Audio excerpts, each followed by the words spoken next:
O technical. Start. Stop con stop. Stop.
Attention, please. If any participant who are presenting oral presentation outside the conference hall, they're requested to gather in. We will be commencing the technical session 2. And I would like to inform you all that the time period allotted is 5 minutes. You have to wrap up your oral presentation within the allotted time. And the judges for the oral presentation are Dr. Diganta Sharma and Dr. Dept Kakoti. So I would like to call off the first participant who is going to present the oral presentation, Dr. Yap Rajiv Kamdar.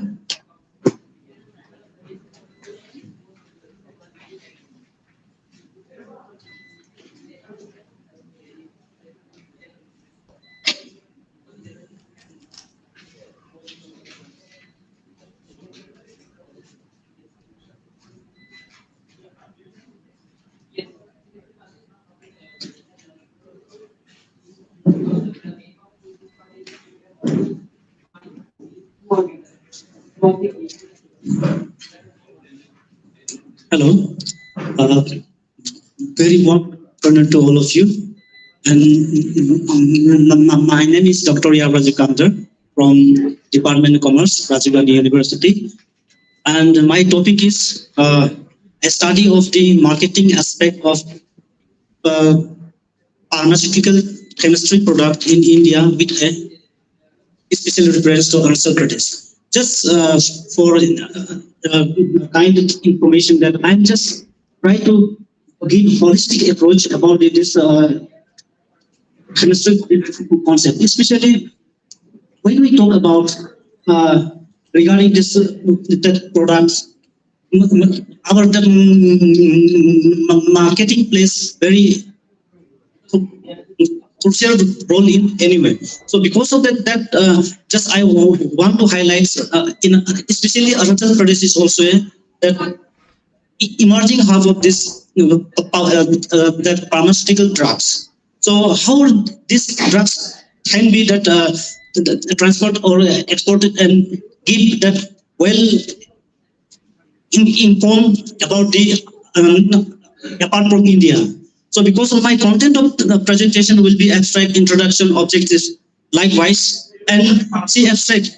We know that when we talk about this particular concept, this is concept of what wide spectrum of medicinal products, and especially in the context of Arunachal Pradesh or India, I'm talking about this medicinal plant from where this drug is manufactured.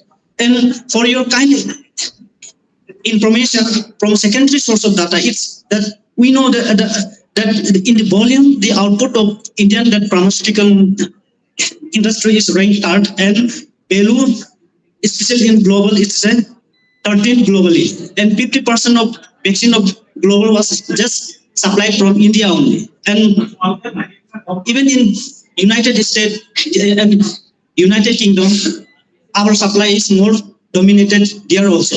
And especially in context of Arunachal Pradesh, 500 more species of medicinal plant has been discovered, and there are many more medicinal plants yet to be discovered. And according to here, one that institute is set up, that is Northeastern Institute of Ayurveda and Folk Medicine Research, where 148 traditional medicinal plants has been already discovered, and that medicinal plant is converting into a pharmaceutical drugs, and it is utilizing for this threatening. And this is the introduction regarding my topic.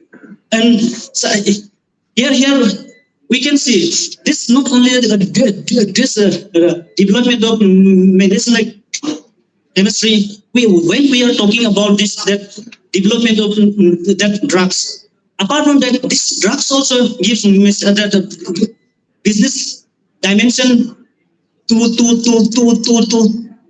the citizens of our India, especially development of socio-economy. And when we're talking about this pharmaceutical drugs, then it coverage is expand to the that rural India also, where this medicinal that medicinal plant is discovering. Especially UN Millennium Development Goals also mention this particular pharmaceutical industry, which is the main that ingredients that are generating jobs also.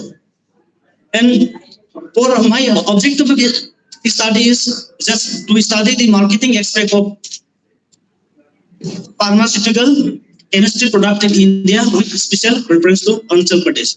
And my sample is, when I'm talking about India, then it's totally depend on secondary, which is already available in the public domain. And when I talk about Arunachal Pradesh, it is a primary. Directly it is linking to primary. And when I talk, and for this particular topic, I have that deliberately selected East Siang district, because East Siang district, the earlier speaker has also mentioned that Yanung Jomo who is a Padma Shri awardee, and this East Siang can be called as what Ayurvedic that emerging hub of Arunachal Pradesh, not only for Arunachal Pradesh, rather than it will be that emerging hub for Arunachal Pradesh also. And here, especially in Pasighat itself, one institute is also set up, especially that that development, research and development regarding the pharmaceutical drugs. And just for my discussion regarding this, that when we see about that means, especially in the turnover, it is not yet decreased. It is still yet to go that high. Especially in latest data, this is 2000, that 3,44,125 in crores. It is again, but in when we see the growth rate is not much that of impact rather than when we focus on turnover, then it is over, and it is expected that anticipated according to compounded annual growth rate 1 to 0.3% that growth will be there in if this trend will be continue.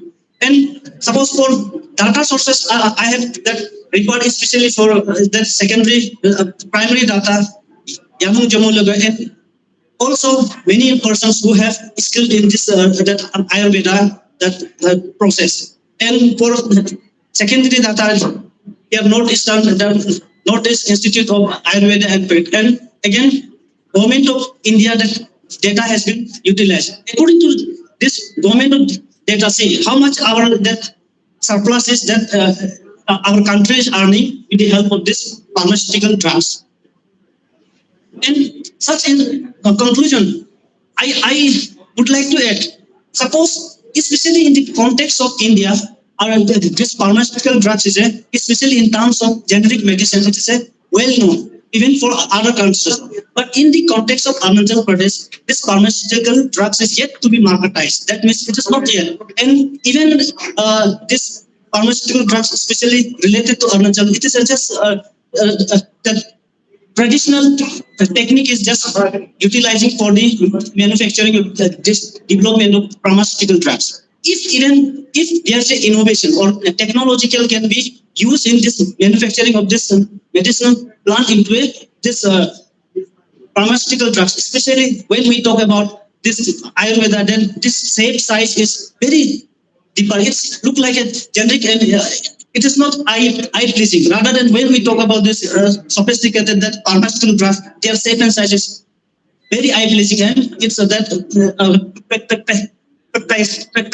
patient also ready to consume it. So that because of that, this Ayurvedic that pharmaceutical drugs must be changed into new dimensions, so that Arunachal, that even not only Arunachal, those rural India can be that profitable from this aspect. And lastly, I thank you for giving me opportunity and coordinate this committee who have accepted my abstract.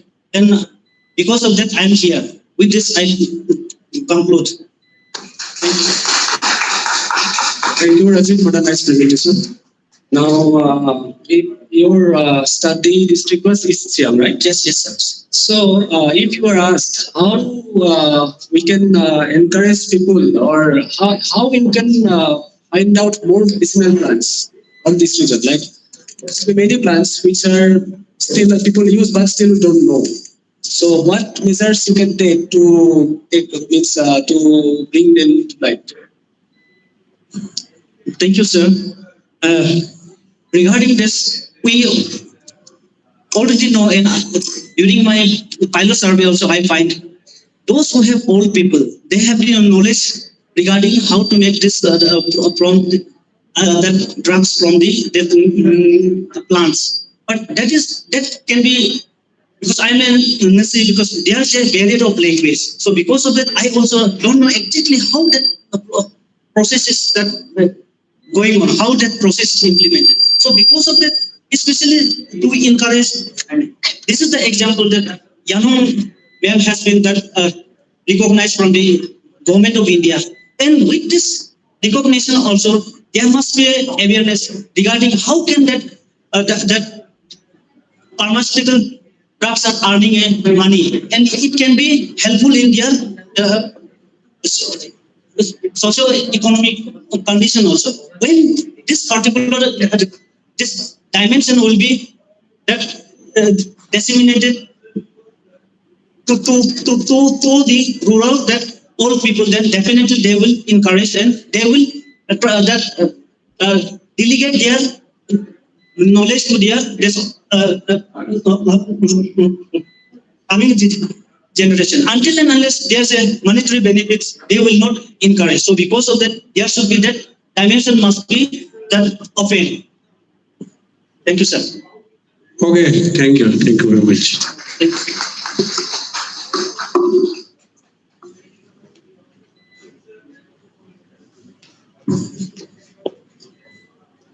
Thank you so much, Dr. Yap Rajiv Kamdev from Arunachal Pradesh University. He also is the assistant professor from Arunachal Pradesh University. Next, I would like to invite Dr. Neha Rani Kumar, assistant professor, Dhemaji College. Ma'am, all yours. Thank you, sir.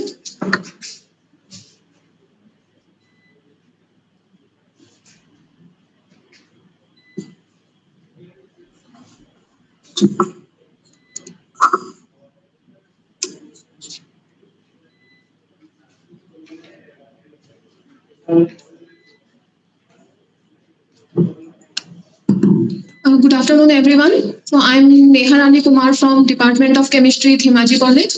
So I'll be presenting my work on tailoring band gaps in thionyl triazine based conjugated porous polymer through co-monomer variations. So before going into the depth of the work, let us take a look at the classification of porous organic polymers. So porous organic polymers are basically porous systems which are constructed using organic moieties, and they are classified into several types like covalent organic frameworks, hypercross-linked polymers, covalent triazine frameworks, and out of these porous organic polymers, one of the important class is conjugated porous polymer or conjugated microus polymer.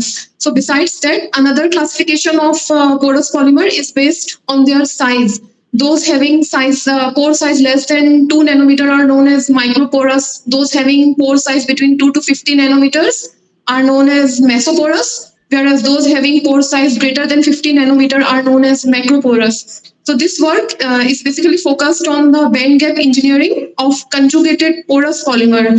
So conjugated porous polymer has several advantages over their inorganic counterparts, such as we have wide range of organic moieties, conjugated organic moieties, which can be used to synthesize these polymer. And besides that, they have very once they are synthesized, they result in rigid framework, and besides they have quite strong, good thermal stability. So now band gap engineering in porous polymer, conjugated porous polymer refers to the tuning of the homo-lumo gap so that the band gap can be decreased, and systems with small band gap or small homo-lumo gap find wide application in organic electronic devices besides several other applications.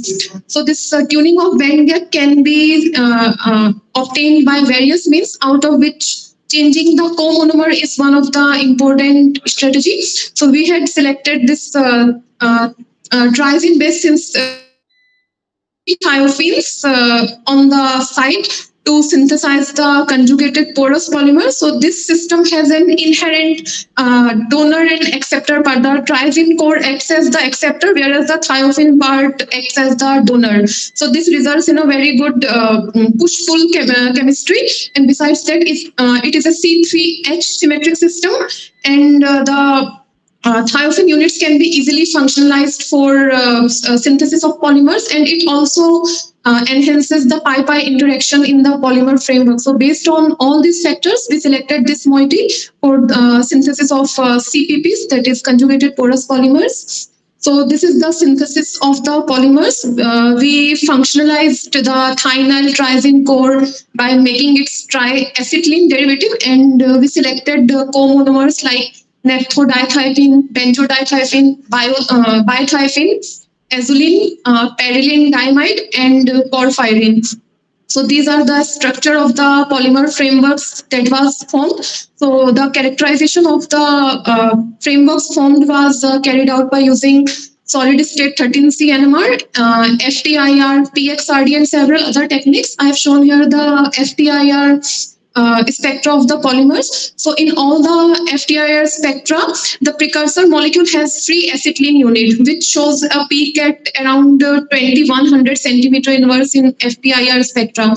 And in the once the polymer is formed, the terminal carbon-carbon triple bond disappears, and so in the FTIR spectra, all the polymers showed a peak at around 2175 centimeter inverse, which corresponds to breached carbon-carbon triple bond. So this is one of the data which supported the formation of the polymer skeleton. And the PXRD data revealed the amorphous nature of the polymer, and TGA graph revealed highly good stability of the polymer, in which more than 80% mass was retained till 450 degrees Celsius. So these are the band gap of the polymers. So the band gap was lowest for the azulene, the polymer which contained thionyl triazine and azulene based system. So azulene, it is a small moiety compared to pedylene, diamide or porphyrin, but still it resulted in a very low band gap polymer of around 1.73 electron volt. So this can be attributed again to the donor acceptor nature of azulene. So this push-pull chemistry is very good in constructing polymers of low band gap. So the morphological studies reveal that the morphology can be tuned by changing the alkyl groups. For example, in these two figures, the polymer backbone is same, only the alkyl group is changed. In one, there is ethyl hexyl side chain. So longer alkyl chain disturbs the packing of the polymer framework. Whereas in this one, there is a cyclohexyl group which assists in the packing of the 2D polymer framework, resulting in fibrous-like morphology. So the porosity parameters were studied by nitrogen adsorption, desorption isotherm. And out of all the polymers, the polymer which contained biothiophene unit had the highest pore volume, that is CPP4A and CPP4. So the biothiophene unit results in a cross-linked polymer skeleton because the biothiophene unit can tilt slightly. So that results in higher pore volume. And the pore diameter was in not in microporous range, it was basically in between mesoporous to macroporous range. So in conclusion, we have tuned the band gap of thionyl triazine based polymers by changing the comonomers, and preliminary studies reveal that these polymers show very good water splitting property and singlet oxygen generation, and also they are being used in heterogeneous catalysis. Only the synthesis part of these polymers has been recently published in Chemistry Select Journal. So with this, I conclude my presentation, and I would like to thank my PhD supervisor, Professor Sanju Study from IISER Kolkata, members of Dhimaji College, and members of the National Seminar Team for giving me this opportunity. And thank you all for listening to my presentation. Thank you. Thank you, Neha. It was a very nice presentation, and congratulations for a chemistry select paper. But I have a very general question. When you synthesize a polymer, how do you know that whether it's an oligomer or dimer, trimer, or a polymer is formed? So if it's a oligomer, there will be some terminal end groups, right? If it is a oligomer. So like 13C NMR, it does not show presence of any peaks which corresponds to the terminal. So that means that extended polymerization has taken place. Or either the FTI spectra does not show any terminal end groups present. So that means that it's an extended polymerization. Okay, thank you.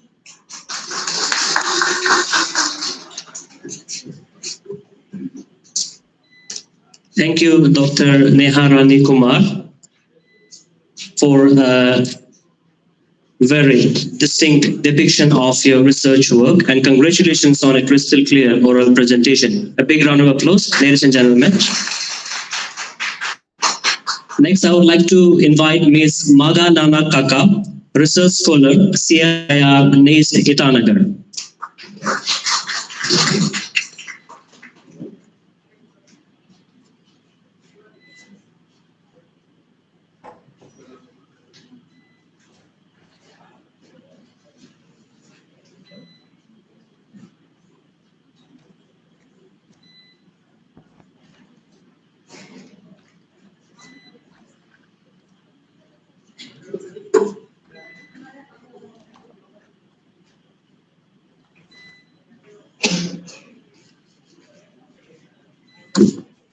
Hello and a very good afternoon, everyone. I am Maganana, currently doing my PhD at CSR NIST Branch Laboratory in Tanagar under the supervision of Dr. Chandan Tamuli.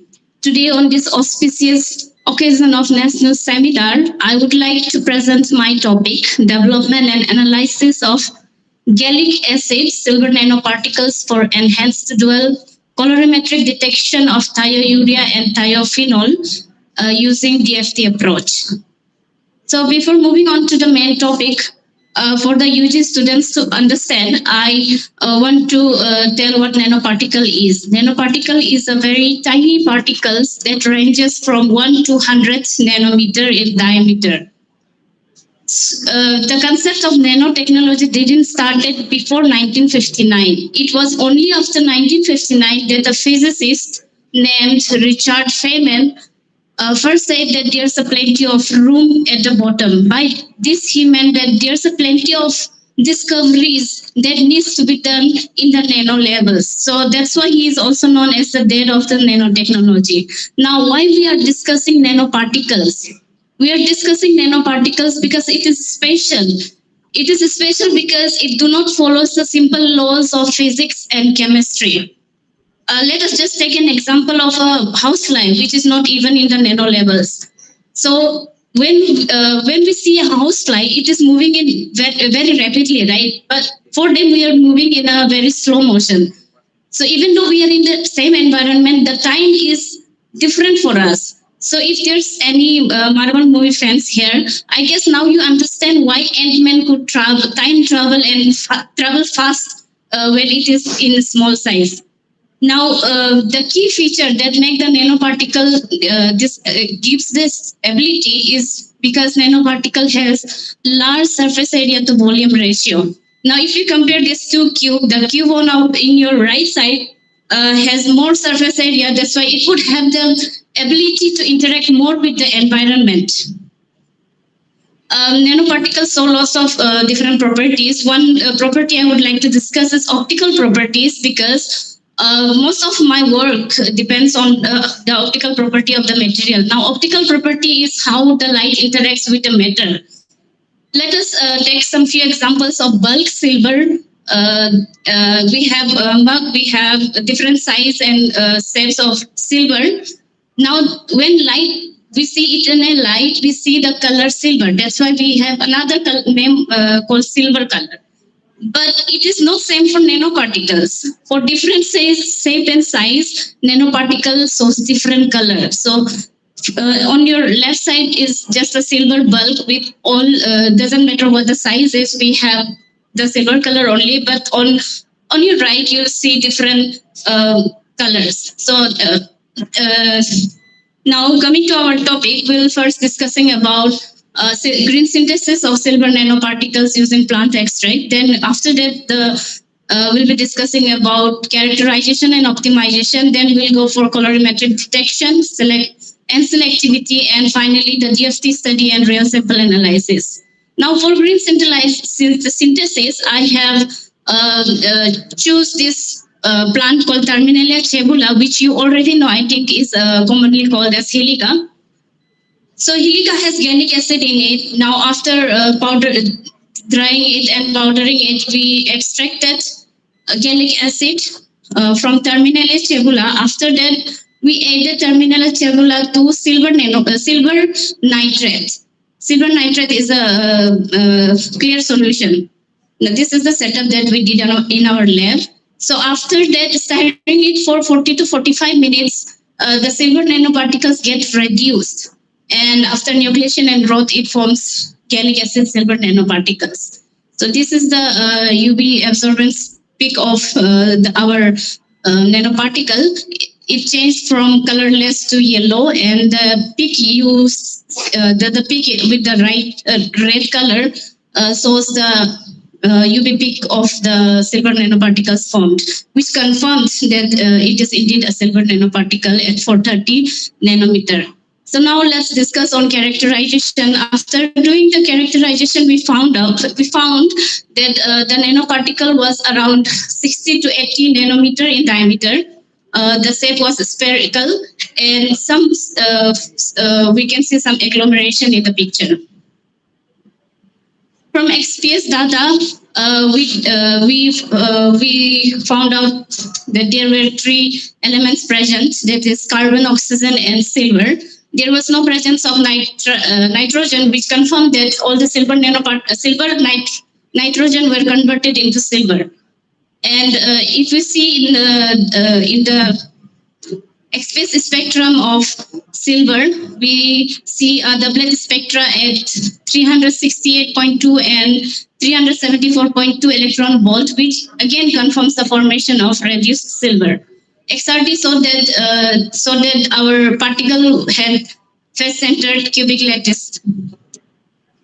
So after optimization, we found out that our particle works best at 40 minutes, 40 degrees Celsius, and in neutral condition.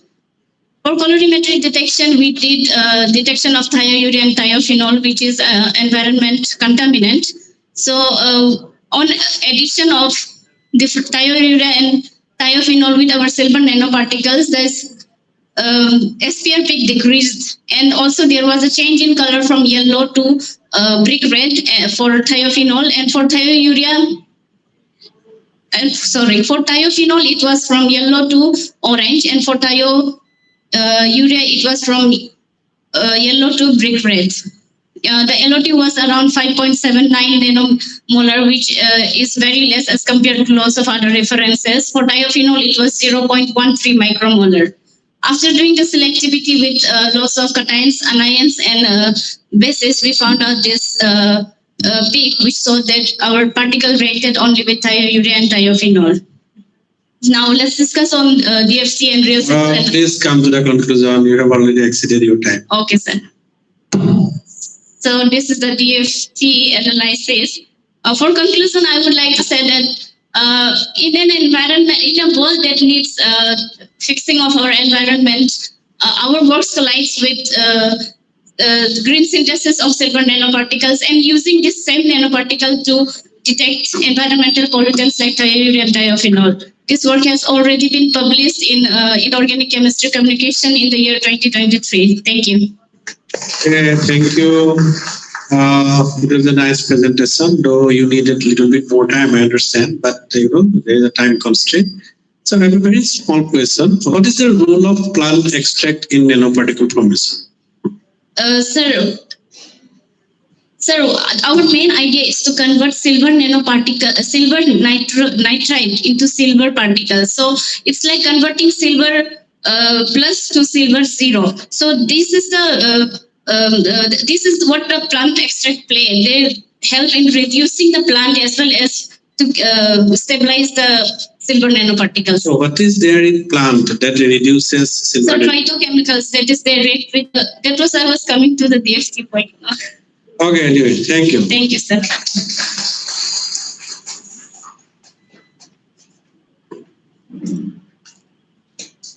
Thank you very much, Ms. Maga Nana Kaka. Next, I would like to invite Ms. Hage Sonia, Research Scholar, CSIR, NIST, Itanagar.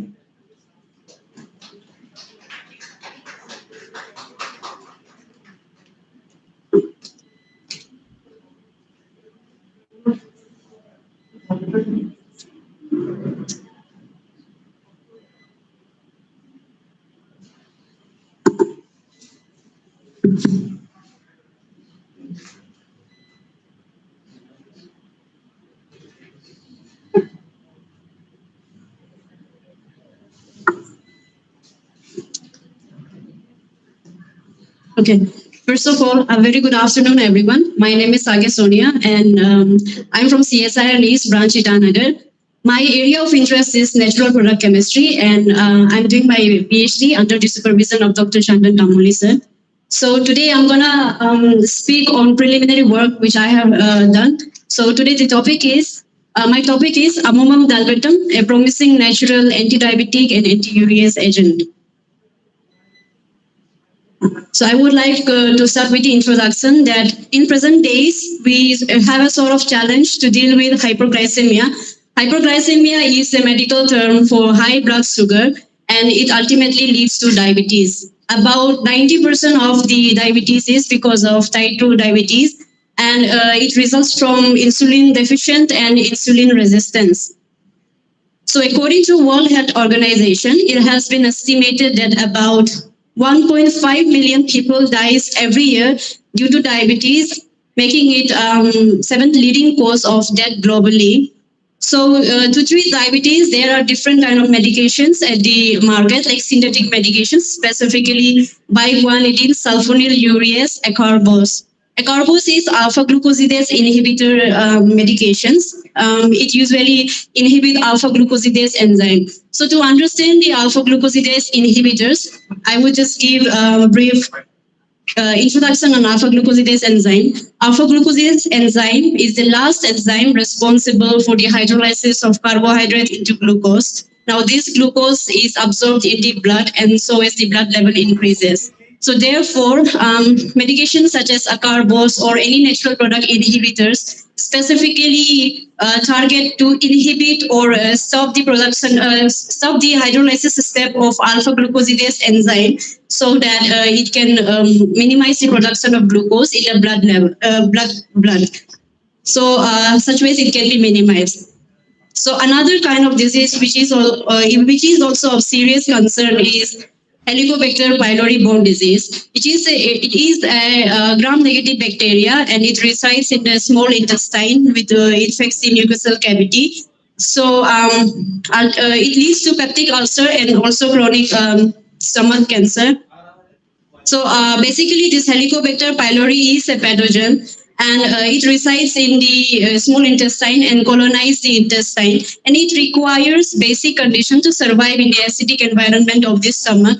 So there are different kind of medications which is used to like inhibit this enzyme, and also yes, for this bacteria to survive in this acidic environment, it requires urease enzyme.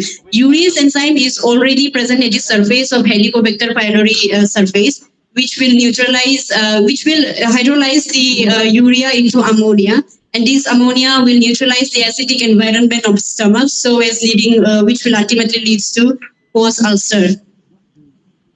So if we can also inhibit this urease enzyme hydrolysis step, then we can moreover inhibit the production of colonization of Helicobacter at the intestine.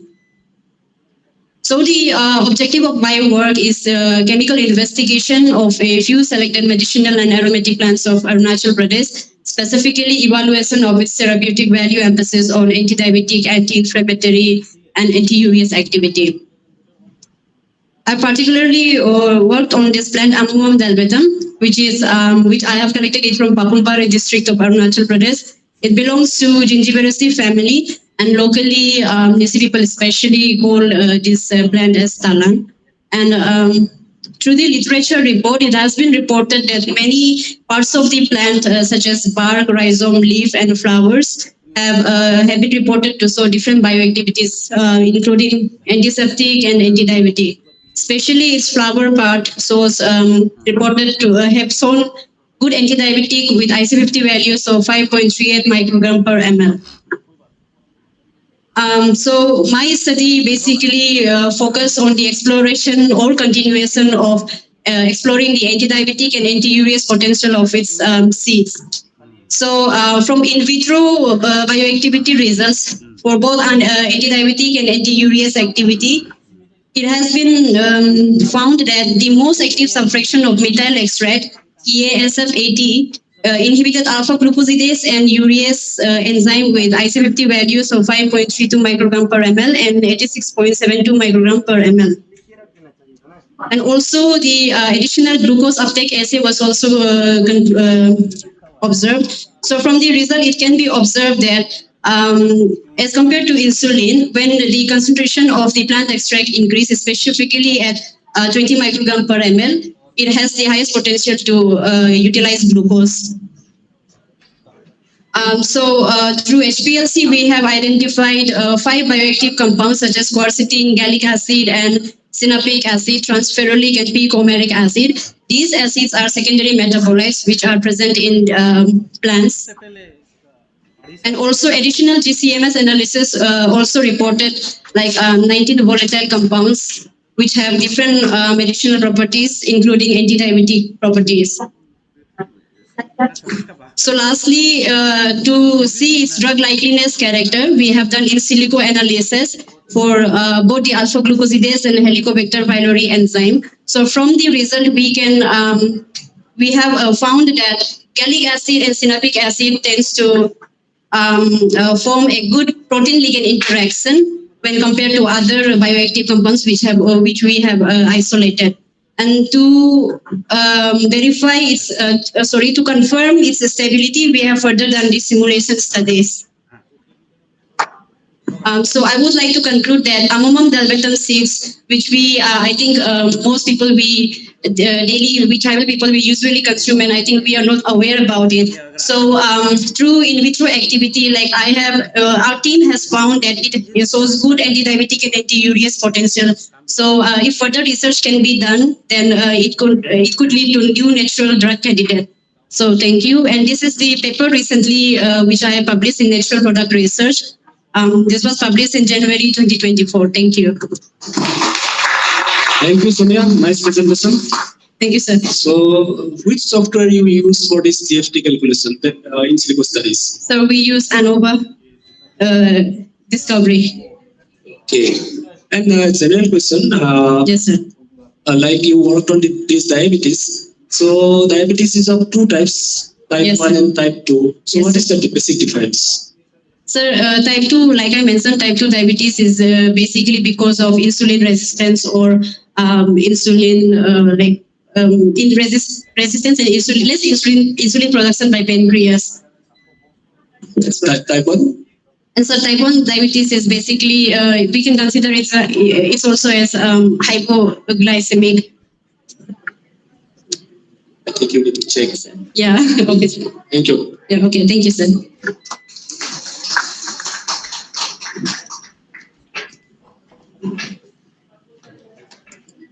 Thank you, Ms. Hage Sonia, for a very informative oral presentation. Next, I would like to invite Mr. Putso Gombu, Assistant Professor, Department of Chemistry, Teranatong Government College, Itanagar.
Okay, so due to some technical problem, I am calling Ms. Hanoyama for her presentation. Ms. Hanoyama is also a research scholar from NEREST.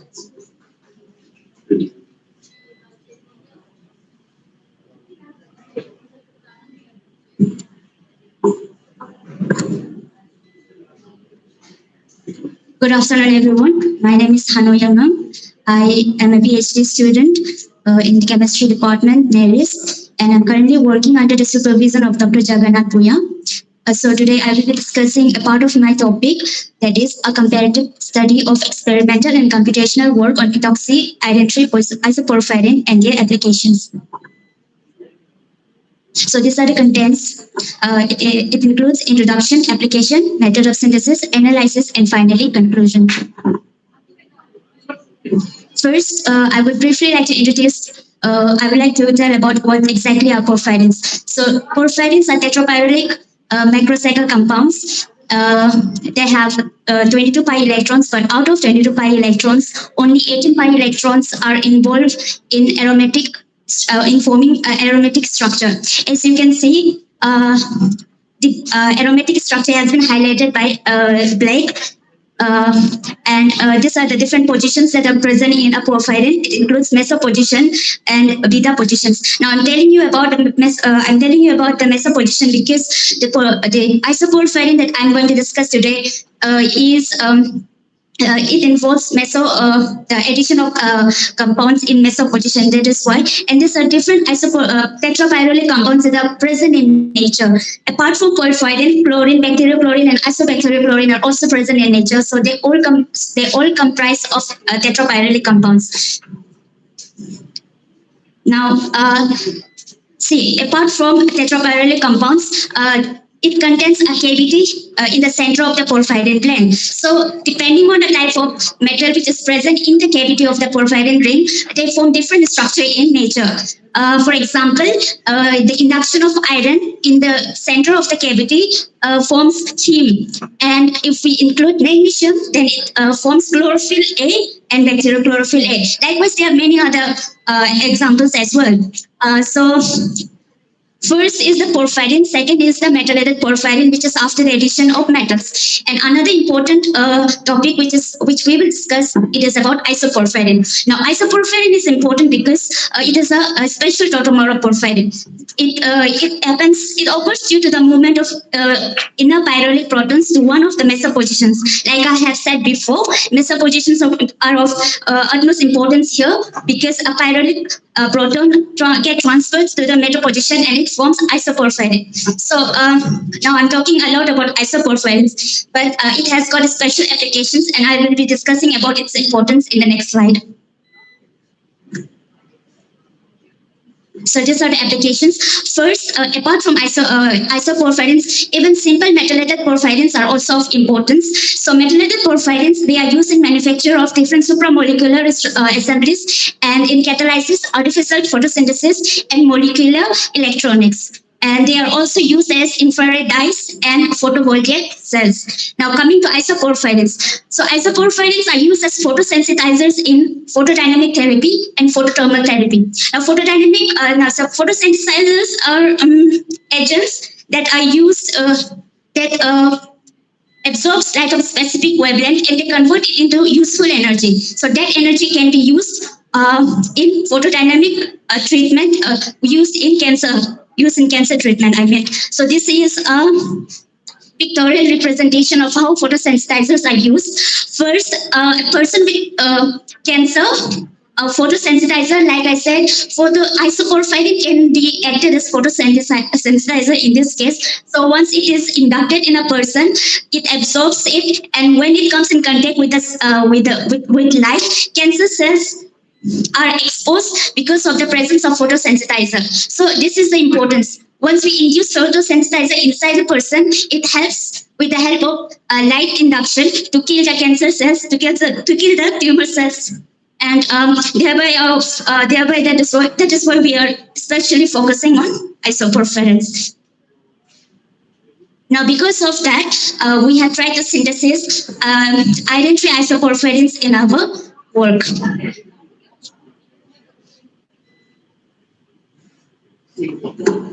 These are the synthesis of novel identity isoporphyrin. It comprises of three parts. First is the preparation of ligand, second is the metallation, and third is the isoporphyrin formation. So this is the ligand formation where we have taken equimolar part of pyrrole and benzaldehyde and reflux in the presence of propionic acid for 2 hours, which leads to the formation of our ligand, that is 5, 10, 15 tetrakis phenylporphyrin. Now the second part includes the formation of iron-3 isoporphyrin. So this is our simple ligand, but with the addition of ferrous sulfate monohydrate in DMF solution, 60 ml DMF solution, it is refluxed for 6 hours, and then we get the formation of complex 1, which is the iron-3 isoporphyrin. So this has been analyzed, this formation of complex 1 has been analyzed, and we will be using it for further formation of isoporphyrin. Now the last part is the formation of isoporphyrin complex from complex 1. So complex 1 under the presence of acidic ammonium nitrate and methanol, it undergoes a nucleophilic addition, and finally it leads to the formation of isoporphyrin. This is our final product. So whatever analysis I will be discussing in the next slide will be the comparison between complex 1 and complex 2. So these are the results and discussions. We have analyzed both the complex using UV visible and NMR. So in UV visible, as we can see, the green part, it shows complex 1, which is methylated 1. So sodium band is higher, it has got higher absorption. But in the isoporphyrin, you can see the difference is that there is a lesser absorption in isoporphyrin solid band, but in the two bands, in isoporphyrin, there's additional presence of peak in the longer wavelength, that is 808 and 895. Now this is important because any photosensitizer, there are different qualities that a photosensitizer should have. And one of the quality is that it should absorb light at a longer wavelength. So photosensitizer, it absorbs in the longer wavelength. And likewise in the proton NMR, we can see that there are 4 different peaks in complex 2, whereas there is only a single peak in complex 1. Please come to the conclusion. Yes. So these are the EPR and the mass spectrum that we have proceeded for complex 2. This is the computational structure, frontier molecular orbitals presented for both complex 1 and 2. And conclusion, I would like to conclude by saying that this formation of iron-3 isoporphyrins has presented positive results. This has recently been published in Journal of Molecular Structure, and results as such, and a few others that has been done in the recent years. It promises that we really, there are huge scope in this field. Thank you. Well, thank you for a very nice presentation. I have a very small question, like how do you ascertain that your iron is in 3 oxidation state, plus 3 oxidation state in your complexes? Thank you, sir. So, iron-3 oxidate. Yeah, because with iron-3, you have 2-3 different steps Yes, sir. of preparation, right? Yes, So sir. how do you know that it is still in iron-3? What analytical technique you use? So because of that, we have used this electroparamagnetic resonance, so that it shows that our compound is present in D5 states. Okay. Thank you, sir.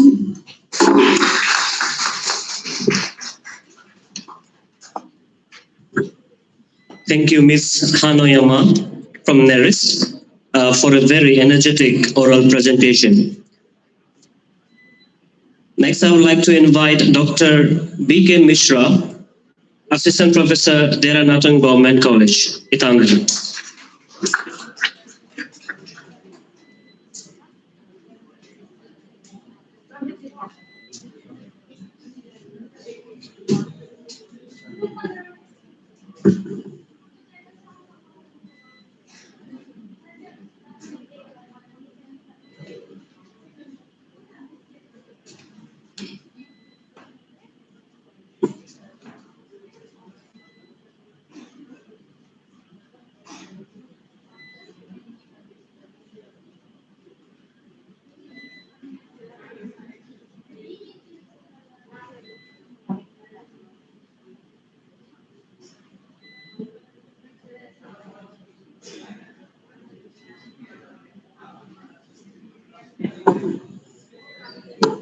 Very good afternoon to all of you. Myself, Dr. D.K. Misra, Assistant Professor, Department of Chemistry, JNC, Itanagar. Today I am going to present my talk, Unimolecular Decomposition of Malonic Acid, a Dept study. I would like to inform you that my work is theoretical work using Gaussian 09 software. Now, malonic acid is considered as a prominent member of most abundant dicarboxylic acids member. It finds in various applications like fruits, citrus fruits, and it emitted into the atmosphere by the incomplete combustion of fossil fuels, biomass burning, as well as secondary photochemical oxidations. It is also find application in the various diseases like tumor invasion and joint dissection compare. So due to its extreme importance, it is important to study its atmospheric fates. Since there is a contradiction regarding the fate of these molecules in the atmosphere, so that is why we perform the theoretical study in order to know what are the fates of these molecules in the atmosphere. And for that, in order to achieve that objective, we have studied the three plausible decomposition pathways of malonic acids, which includes decarboxylations, that is removal of carbon dioxide molecules. Then second one is dehydration, removal of water, and then ensure decarboxylation dehydration mechanisms. And for that, we have used the following computational methods. First of all, we have optimized the geometries of the different reactants and products and transition state at different Dept levels like M0626, MPWB1K, B3, LYP methods. And frequency calculations has also been performed to verify the nature of the stationary points, whether the given optimized geometry is the reactants, product, or transition states. And for that, further, in order to ascertain the transition state, we have also performed the IRC calculations, single point energy calculations. And in order to predict the nature of this bonding, we have also performed the AIM calculation, atom in molecules calculation using AIME package. All calculations have been performed in 09 software. Now, first of all, we have optimized the geometries of different transition states, reactants, products, and then perform the single point energy calculations. The frequency calculations also be performed. As you can see, the vibrational frequencies of the transition state, that is imaginary. For example, for DSO 391I, that is imaginary. And we have also performed the kinetic calculations. All these are the optimized geometries of the different reactants and molecules at different levels. Transition states. This is known as the systematic potential energy diagram for the three plausible pathways at different levels. These are the calculated barrier height energy barriers at different levels for the three plausible pathways. In conclusion, we have considered three plausible, that is possible decomposition pathways for this unimolecular decomposition of malonic acid. In order to explore the fate of these molecules in atmosphere, we propose that the formation of ketene via decarboxylation dehydration pathways is possible involving the lower barrier height, which is in contradiction with the experimental findings. And we have also proposed that the formation of the ketene may take place in the atmosphere via unimolecular decomposition of malonic acids. I would like to acknowledge this University Grant Commission for providing me the Dr. D.S. Kothari postdoctoral fellowship that I was able in Tezpur University. DSC, SCRB, recently I have got a project from the SCRB, and the Directorate of Higher and Technical Education also providing a project, research project, and JNC Pasighat for providing me this opportunity. All these data which I have prepared before you is already published in very reputed journal RSC Advances. In conclusion, I would like to show you one diagram.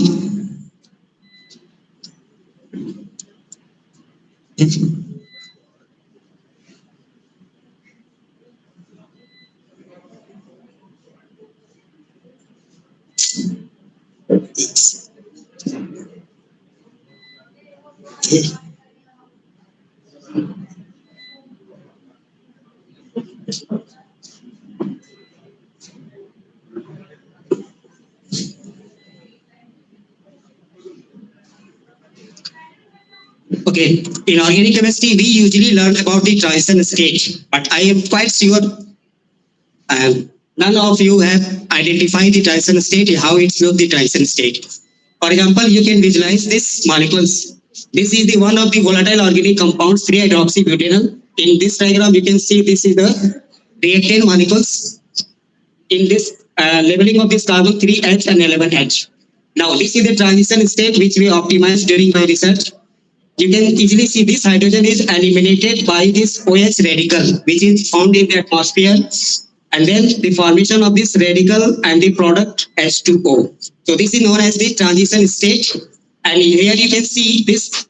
This is the vibrational frequency of the transition state. This is known as imaginary frequency. That is, its value comes out to be negative. And it is further confirmed by the IRC calculations, in which you can clearly see the smooth transition of this hydrogen migrated from this carbon to this oxygen. As you can see, this is known as the IRC graph. This exactly midpoint is known as the transition state, and we have calculated the 10 point from this transition state, that is from reactant side, and this is from this product side. The product of this reaction is this water, the formation of H2O, water, and this radical. From transition state, there is a smooth transition of hydrogen from this carbon to this oxygen. So this is known as the IRC calculations, and we have optimized transition state, how transition state looks like. So thank you all for your kind attention. Thank you, Dr. Mishra, for your nice presentation and nice work. Now, if someone wants to start this with in-situ works, so for running the Gaussian 9, okay. So what is the minimum requirement for the system requirement? System actually work if you are working on the high molecules like proteins, docking systems, medicinal plants, then you need workstation. But simple molecules you can easily run on any Dell or PC laptop. At least 64 GB, 128 GB memory. Is there any minimum requirement course? How many courses will be there? This is Minimum? 4. Any simple computers, i3, i4, i4. But actually, RAM memory is important. But if you run this type of molecules, you can easily run your simple PC. Thank you. Thank you.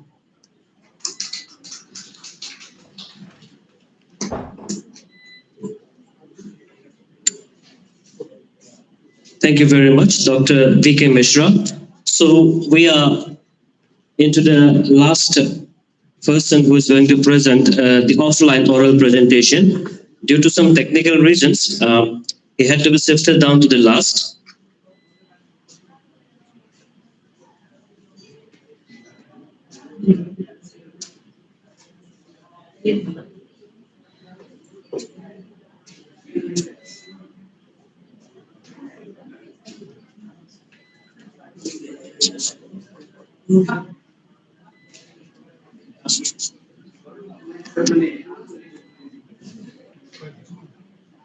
So once again, I'm introducing Mr. Punso Gombo, Assistant Professor, Deranatung Government College, Itanagar. Good afternoon, everyone. It seems like everyone is feeling drowsy.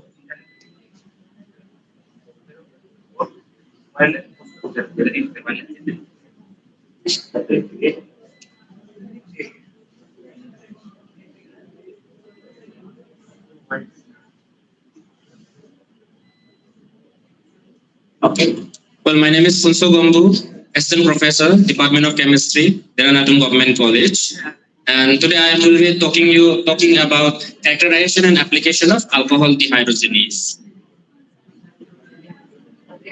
So before talking to alcohol dehydrogenase, I will talk about the enzymes, because alcohol dehydrogenase is nothing but it's an enzyme. Enzyme, I think all of you know, enzymes are nothing but this is a protein molecule or a polymer. It's a biological catalyst which catalyzes specific biochemical reactions. Now, to explain enzymes, let us take the example of lactobacillus enzymes. As you all know, milk is converted to curd in presence of lactobacillus enzymes, and other examples are sucrose is converted to glucose in presence of invertase, and in presence of zymase, glucose is converted to ethanol, who everybody know. This is an example to introduce you to enzymes. Now, enzymes can be classified on the basis of functions they perform. So, enzymes classification is based on the performance, based on the reactions they what do they carry out. So basically, enzymes can be classified into 6 categories. That is oxidoreductase, transferase, hydrolysis, lyase, isomerases, and ligases. So oxidoreductase catalyze oxidation reduction reaction. Transferases transfer the functional group from one molecule to other. Hydrolysis carry out hydrolysis, forms 2 products.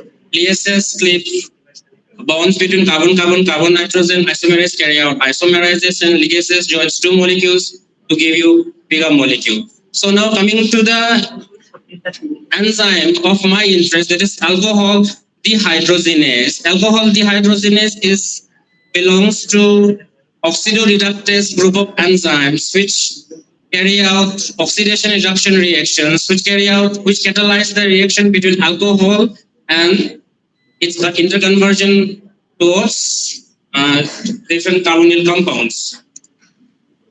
Alcohol dehydrogenase is widely distributed in plants, animals, and microorganisms. But just for an example, our body has 5 alcohol dehydrogenase, 5 type of different alcohol dehydrogenase, which has an important role in ethanol metabolism. In presence of alcohol dehydrogenase, ethanol is first converted into acetaldehyde. Again, in presence of aldehyde dehydrogenase, acetaldehyde is again converted to acetic acid. Then, in presence of other 2 enzymes, it is converted to acetyl coenzyme and it enters the normal citric acid cycle to involve a series of reactions to produce energy. So this was about introduction of alcohol dehydrogenase. You can see that alcohol dehydrogenase has a role in conversion between alcohol and its corresponding carbonyl compounds. So this is a proposed mechanism how it works. So now this alcohol dehydrogenase, presently I am extracting it from Physalis vulgaris, means a variety of, I'm extracting it from rajma bean. So the extractions and purification involves different steps like crushing, filtering, refrigerated centrifugation, ammonium sulfate precipitation, dialysis, ion exchange chromatography, native page, Malditov, MS, like this. Now, this is a picture, simple picture of dialysis. After precipitation of enzymes, the enzymes is put into dialysis bag to carry out dialysis. Into dialysis, the molecules move from higher concentration to lower concentration. As a result, the smaller molecules get eliminated out. This is DAE column, diethyl aminoethyl cellulose column. It's an ion exchange chromatography. It's an anion exchanger. By using this, we run column. This is a simple representation of the column chromatography that I have conducted. You can see from the activity that from test tube number 19, the 16, 17, the sample starts appearing. So after doing this column chromatography, we carry out, whether we got the pure protein or not, we carry out SDS page. It is sodium dodecyl sulfate polyacrylamide gel electrophoresis. It's a technique of electrophoresis, or we carry out native page also. This is the gel that is being we got. So from here, it's clear that this is a protein. This is a protein marker. These 2 lanes are, and the third lane is the protein after purification. And this is the crude protein sample. We can see here lots of protein molecules are there, but here we are getting only 1 band. In the second compartment, some impurities are there. This is again different marker I have used. So now these gel plugs are cut and it is sent to the different institution for further Malditov tests to get a protein sequencing and other informations. Now then we carry out characterization of the enzymes. In the characterization of enzymes, we try to find out the we try to find out the optimum pH, optimum temperature, Vmax, Chem, kcat, kcat by Chem. This is the simple graph. From here we can see that ethanol, propanol, allyl alcohol, and butanol, we have used different samples to have its characterization. Now coming to the conclusion parts, alcohol dehydrogenase is widely used to synthesize chiral molecules, chiral alcohol, because now when the ketonic group, especially unsymmetrical ketone, is converted to alcohol, it will produce a chiral center. And as the reaction is carried out by using an enzyme, the product will be high stereo specificity will be there. But unfortunately, the enzyme that I have purified, that I have separated, do not have activity with secondary alcohols and ketones, but it has this very important reactions it can carry out. It has an activity with cinnamyl alcohol, cinnamaldehyde.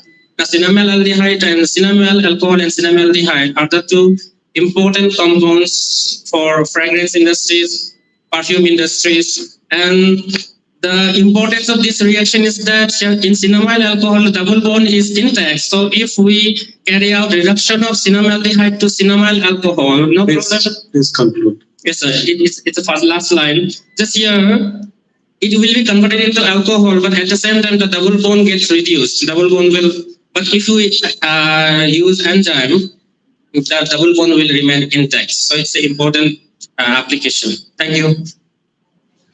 Okay, thank you very much. I have a small question, like what kind of staining agent you use? Because proteins appeared in blue color. Yes. In SGS electrophoresis. So we can use, we are using Easy Blue, but commissive staining also I have tried, and I have tried this one, silver staining also.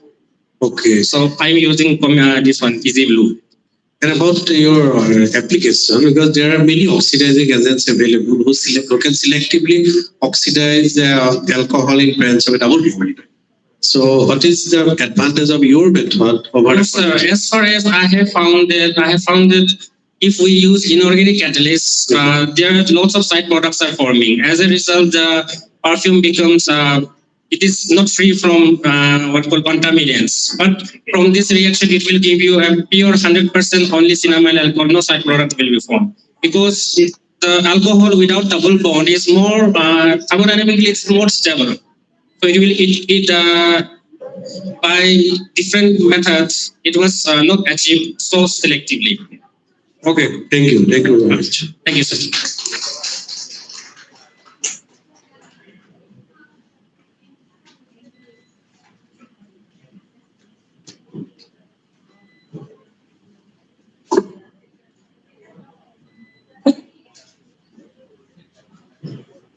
Thank you, Gambus sir, for a very wonderful oral presentation. So with this, we have come to the end of the participants who were supposed to present offline oral presentation. We also have few members who are going to present their oral presentation online. So we'll be giving them some time. Meanwhile, Dr. Alukis Pukan prepares the list. I would like to announce that we have 3 certificate awardees for the best oral presentation and 3 certificates for best poster presentation. So the list of online presenters for oral presentation are as follows. First, it will be A.K. Chaudhary. Second in the list is Bandana Kalita, and then D. Bora and Mrinal Saikya. These 4 gentlemen and ladies and gentlemen will be presenting the online oral presentation. So first, I'm asking A.K. Chaudhary to present his oral presentation.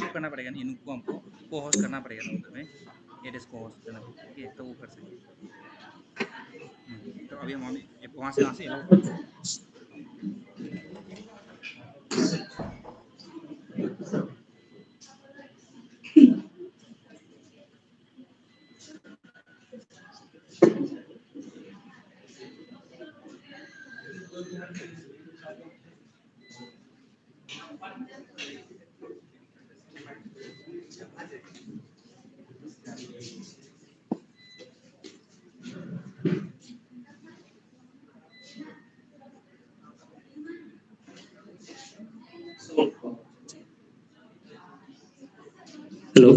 While we make the preparations, the tea is outside the conference hall. If you all are feeling sleepy, then do have a sip of tea.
So I'm requesting A.K. Chaudhary, if he's ready with the presentation, let us start.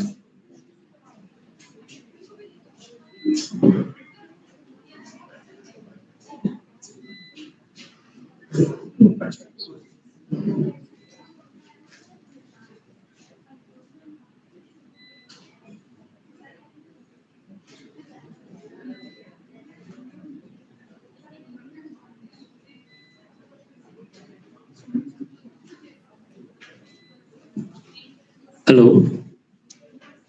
If A.K. Chaudhary is listening to me, you are requested to present your oral presentation.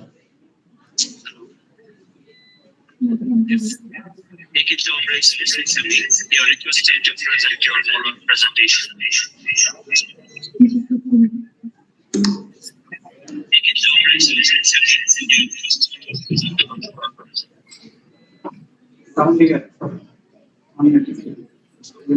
Hello. Am I audible, sir?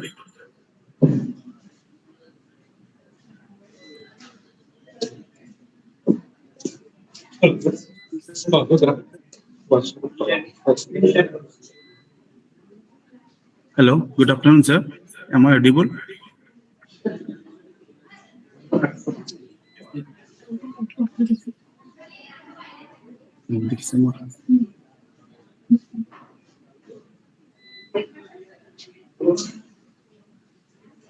Hello.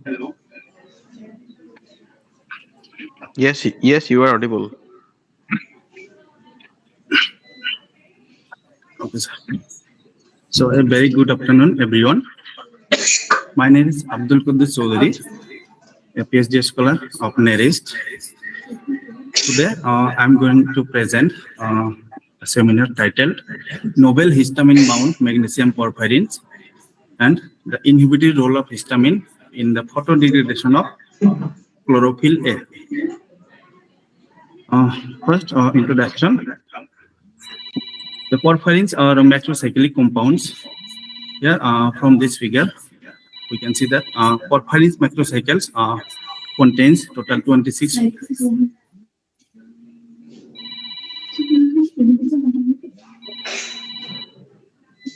Is my presentation visible, sir?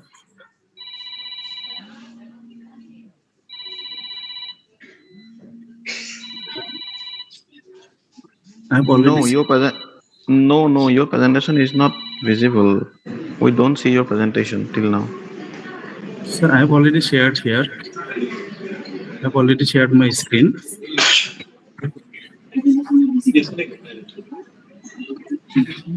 Wait, sir, I'm trying again.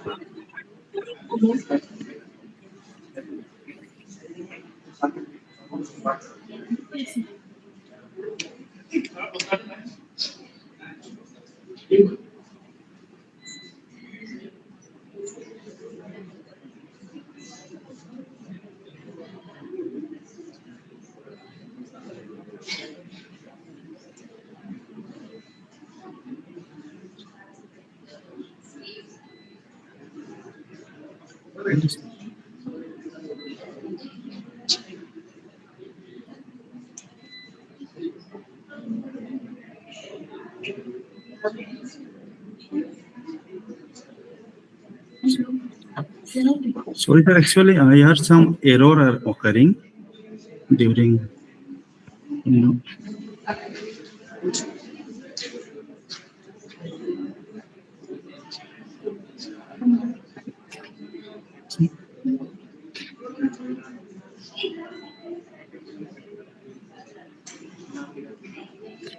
Disconnect हो जाए.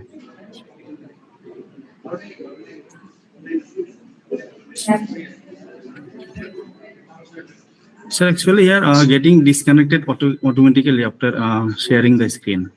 I don't know why.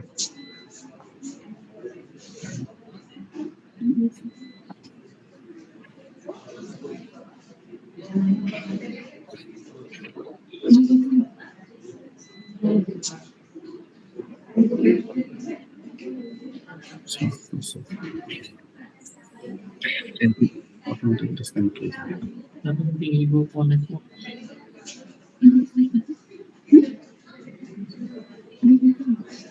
বন্ধনা আহিছে.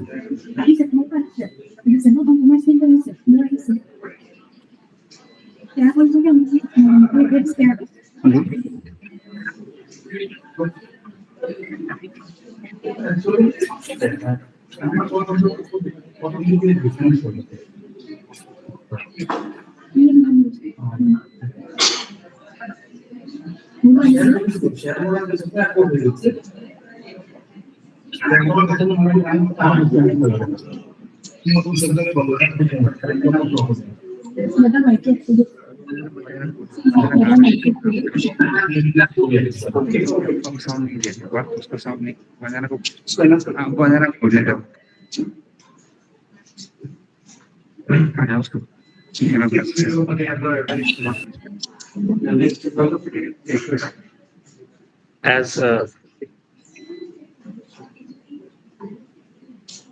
hello. So as we can see that there are some technical issues with AK Chaudhary. We are requesting Vandana Kalita to present her oral presentation.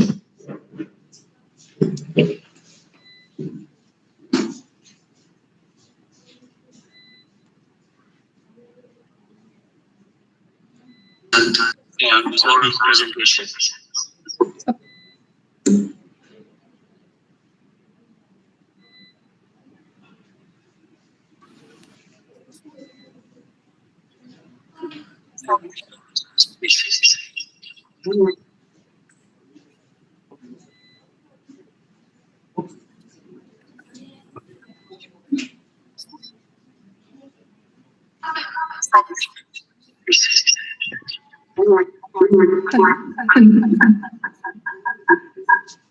A warm good afternoon to everyone. I am Vandana Kalita, a research scholar from Department of Chemistry. So today I am going to present my seminar on synthesis and characterization of zinc porphyrin, potential application in antioxidant activity, under the supervision of Dr. Jagannath Bhuya.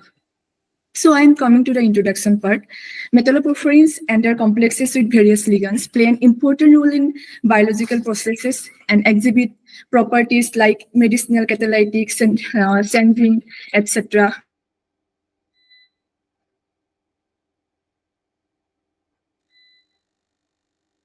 Our continuing zinc porphyrin complexes have gained attention in various applications in the areas like LED, degradation of organic pollutants, sensing, etc.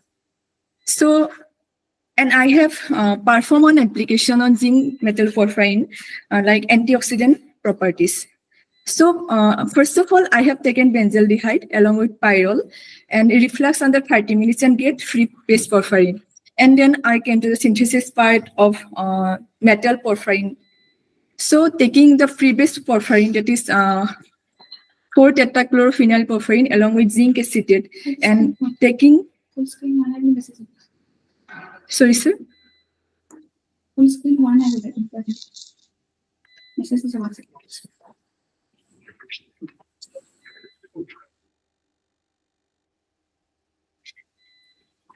Full screen.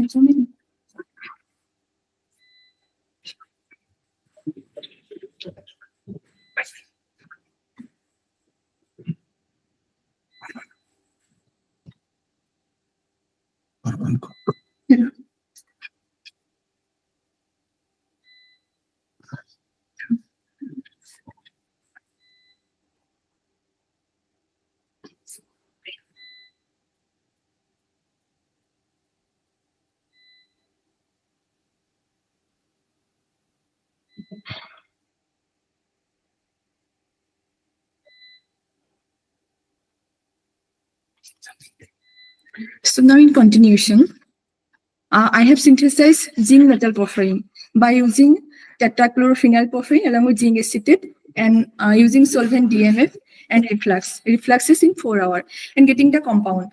Now results and came to the results and discussion part. So from the single crystal XRD technique,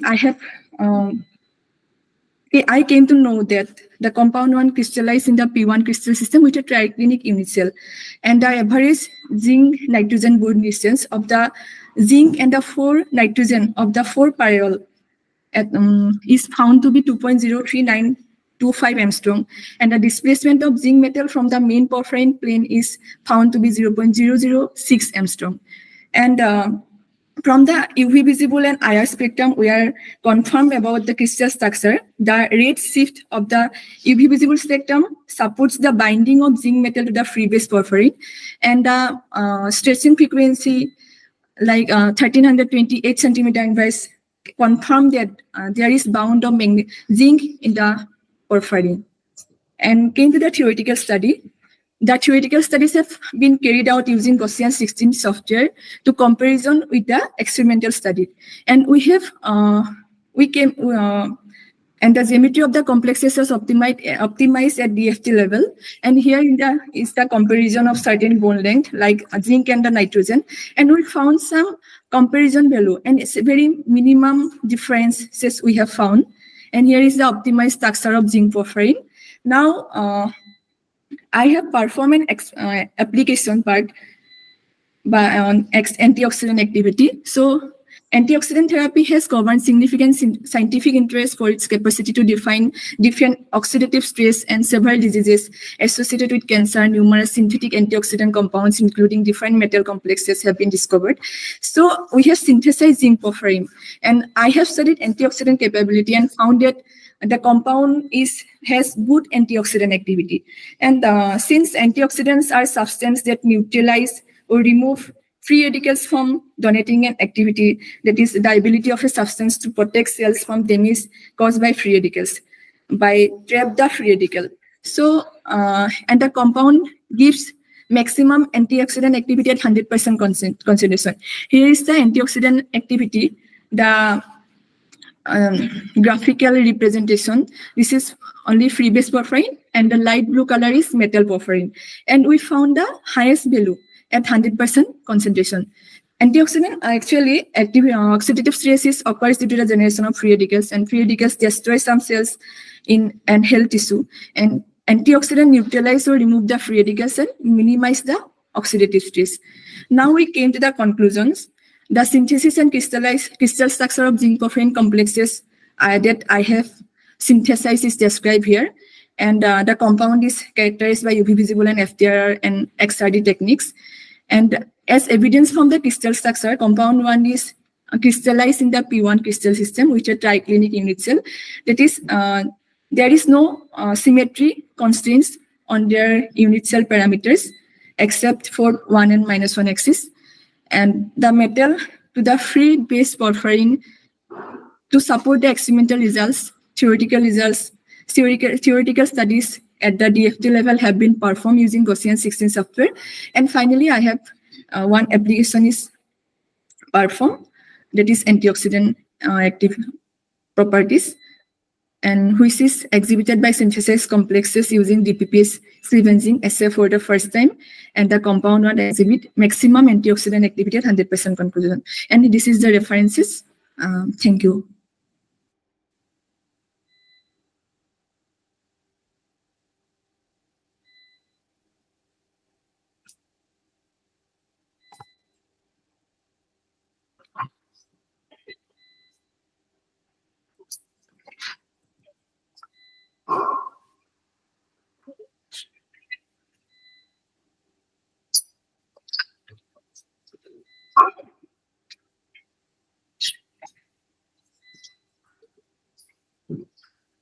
Hello, sir.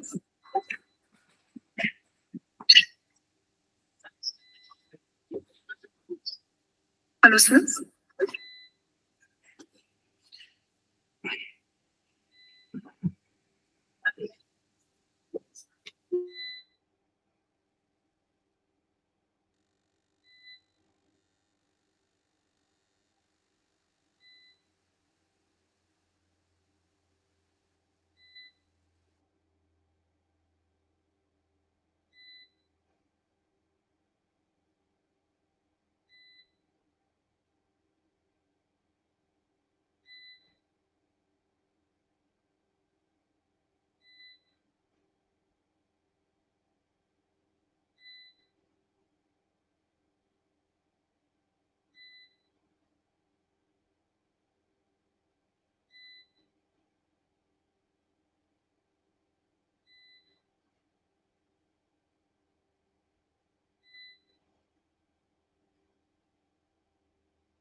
Sir, am I audible?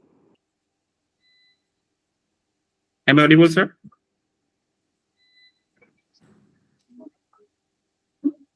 Sir, am I audible?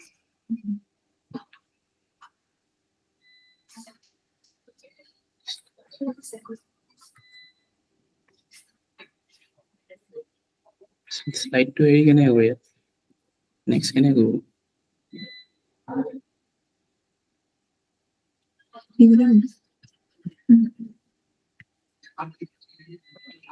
Forward. Forward.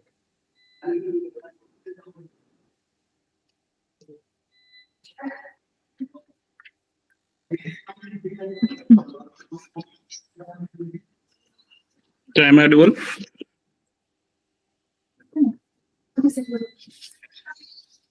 Myself Devasis Bora, PhD scholar from NERIS. Now I'm going to present a seminar based on the topic synthesis, characterization, and computational insight into the reactivity of chromium isoporphyrin under the guidance of Dr. Jagannath Bhuya.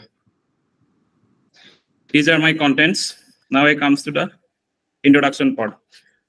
Basically, porphyrin are very colored, beautiful tetrapyrrolic macrocyclic compound found in nature, which consists of a 4-pyrrole unit joined by a 4-methionine base. It contains 26 numbers of pi electron. Only 18 of them are participate in delocalization, which makes it aromatic in nature. Depending on the types of metal present in the porphyrin ring, various uses of metalloporphyrin can be observed in nature. Now it comes to the isoporphyrin. Isoporphyrin is basically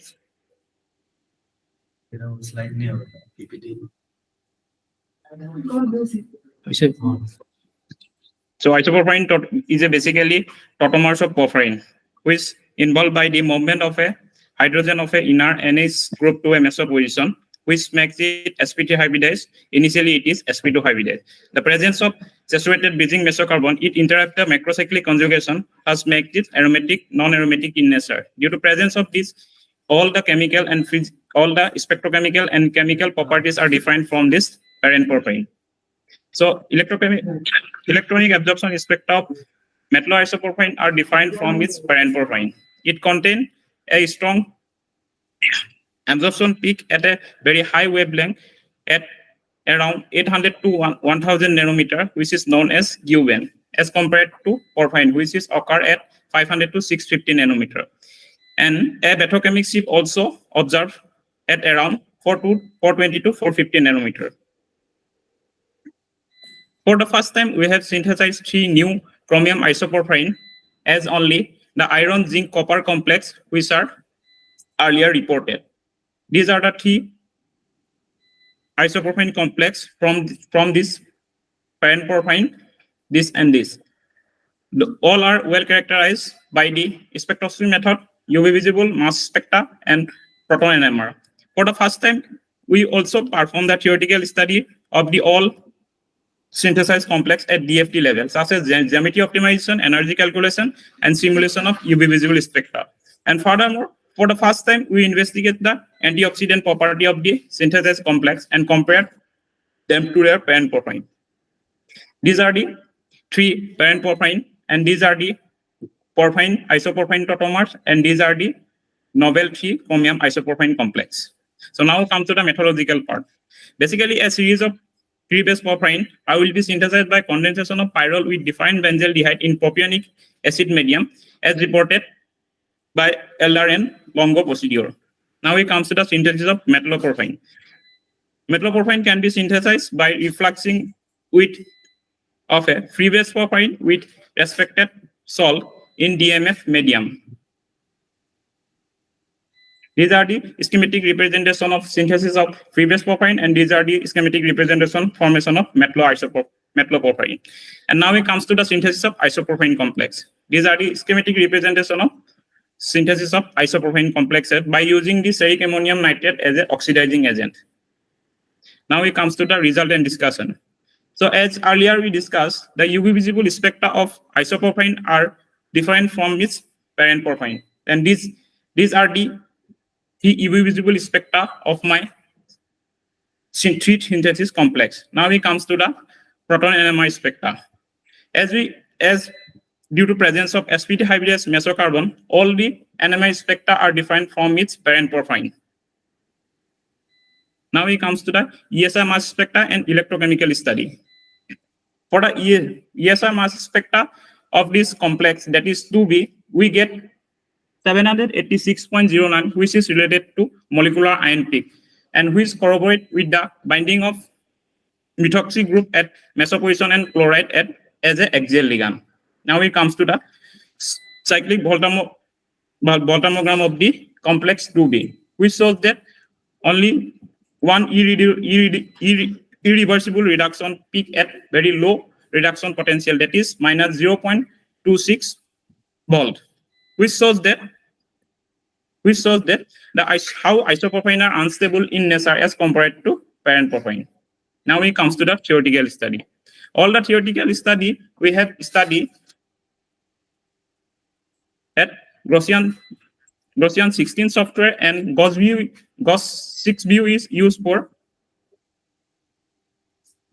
analysis of the molecular orbital diagram. These are the frontier molecular orbital energy of the complex 2B, and this table comprises the homolomo energy gap of the old synthesized complex. This table shows that all the parent porphyrin have higher homolomo energy gap than their isoporphyrin complex, which shows that how the isoporphyrin are unstable in nature as compared to their parent porphyrin. Now it comes to the application part.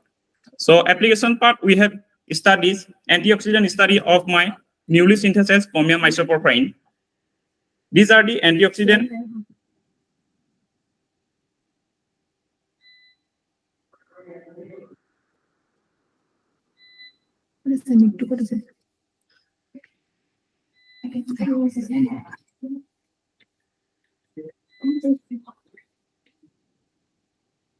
শুনিছিলেন?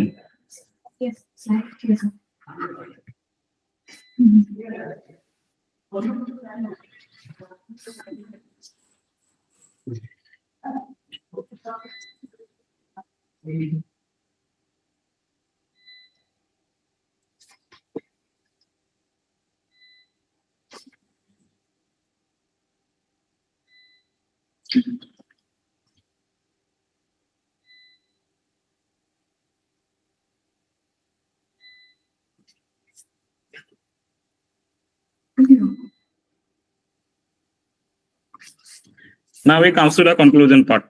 For the first time, we prepared the three novel chromium methoxy isoporphyrin, that is 1B, 2B, and 3B, by using the ferric ammonium nitrate as an oxidizing agent, and all are well characterized by the standard spectroscopic method, including UV visible, proton NMR, mass spectroscopy, and IR. Electrochemical study provide the information how isoporphyrin are unstable in nature, Chromium isoporphyrin have lower homolomo energy gap than their parent porphyrin, which shows that isoporphyrin are easily undergo reduction and appearance of UV visible spectra at lower energy region, that is higher wavelength. Furthermore, for the first time, we investigate the antioxidant property of chromium isoporphyrin and found that complex 3B has a higher antioxidant activity, leading us to conclude that chromium isoporphyrin are promising antioxidant agent. These are my references, and thank you.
Can I start? Am I audible? Gratefully accept it. And even if there are any negative feedback, we would gratefully accept it and look to better it in the next seminar, coming seminar. So please, anyone participant, any of you can come and do share your feedback. That is very invaluable for us. If you don't come, then I'll consider that I have well organized this event. So here is Mr. Hanoyama. So welcome. Thank you. Thank you, sir. First of all, I would like to congratulate all the team who has conducted this seminar so successfully. I was actually very delighted when I first heard about this seminar because I am an alumni of this college. So coming back here for the seminar was a very good experience. And about organization, sir, I must comment you as a host is wonderful. I would like to compliment first of all, and the rest was also well organized. Sensing this is the first time they have done something like this on a larger scale, and I hope that in the future there will be more such seminars. Thank you all, and it was a really nice experience. Thank you. Thank you, Ms. Hanoyama, for your wonderful words of encouragement. And I can accommodate one more participant if you are willing for a feedback. Please welcome. Anyone? Come on, let's neutralize. Yamang said it in a positive way. I want someone to come up with a negative comment. If there is no one, then I'll move on with the agenda. So I'm very much honored and pleased to welcome one of our resource person for concluding remarks. So any one of you, please, sir, on the stage. Please welcome, sir, with a huge round of applause.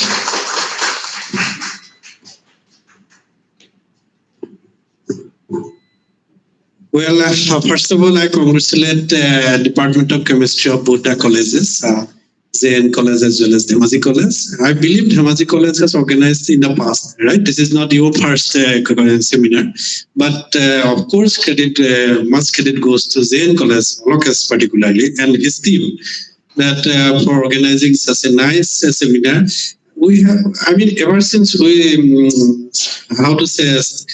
kept our foot here, we have not realized that this is the first time they are organizing it. So nicely, everything is done. So very well organized, and everything happened on time. So usually in seminars, it is not possible that all speakers they can complete on time. Even poster session was also conducted very nicely. Then oral presentations. So. We are really overwhelmed by the welcome or the reception that the organizing committee have shown to us. So we are very much thankful again for this invitation, and we look forward to see you again. And we wish good luck that you please organize and meeting such kind of events in even bigger scale. Thank you. Thank you, sir. Thank you, Professor Diganta Sharma, for the concluding remarks. As I've already told you that there will be 3 recipients for best oral presentation and 3 recipients of best poster presentation. This is not first, second, or third. Okay, the 3 recipients are will be the winner. So for the best oral presentation, there are 3 winners: Hage Sonia, Hano Yaman, Dr. Neha Rani Kumar. These are the 3 awardees of best oral presentation, and I would like to inform you that we'll be sending you the certificates online. So do download it in color print. And then the 3 awardees of best poster presentation are not exactly 3. Actually, there are a group of 3. So I'll just name them out: Sirimoni Buyan, Utpal Datta, and Sachin Bori. After Sachin Bori is a group of students. Srimoni Buya and group are one of the groups. So these are the recipients of 3 best poster presentation award. So once again, we'll be sending the certificates online, and do download it and get a color print. So now we come to the business end of this national seminar, and the only thing that is left is a vote of thanks, which will be delivered by me only.